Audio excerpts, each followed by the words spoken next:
আমি যদি franchise league খেলাগুলোর সুযোগ পাই, এখানে ভালো করতে থাকি, 6 মাস 1 বছর পরে যদি কখনো মনে করে বিসিবি যে হ্যাঁ না এখানে টি20তে আমার কন্ট্রিবিউট করার একটা সুযোগ আছে, আমি পারফর্ম করছি এবং ফিট আছি, দেন আমরা ডিসাইড করতে পারি। বাট অ্যাট দিস মোমেন্ট আমি ফিট থাকলে, ফ্র্যাঞ্চাইজি ক্রিকেটে পারফর্ম করলে এবং দলের প্রয়োজন হলে অবসর ভেঙে টি20তে আবারও ফিরতে রাজি সাকিব আল হাসান।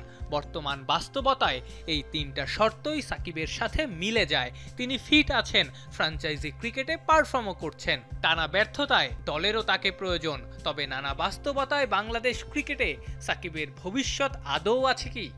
কোর্স আপনি তো প্লেয়ারই খুঁজে পাচ্ছেন না কোয়ালিটি। আপনি যদি 10টা প্লেয়ার নাম বলি বাংলাদেশ টিমে, এখনও তাদেরকে ছোট করছি না, তারা কিন্তু গত 9-10 বছর যাওয়ার বাংলাদেশ টিমে খেলছে, তারা এখন পর্যন্ত স্টাবলিশ হতে পারেনি। আসা যাওয়ার মধ্যে তাদের যে চ্যাম্পিয়ন প্লেয়ার বাংলাদেশ টিমের, ওনাকে নিয়ে চরম সমালোচনা হচ্ছে।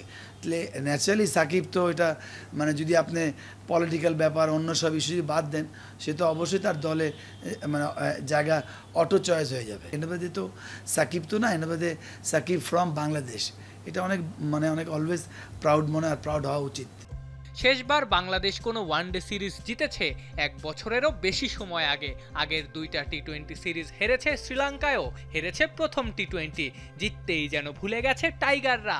মিডল ওভার্সে উইকেট টেকার নাই, মিডল অর্ডারে রানও আসছে না। স্বাভাবিকভাবেই সবাই মিস করছে এক সময়ের বিশ্বসেরা অলরাউন্ডারকে।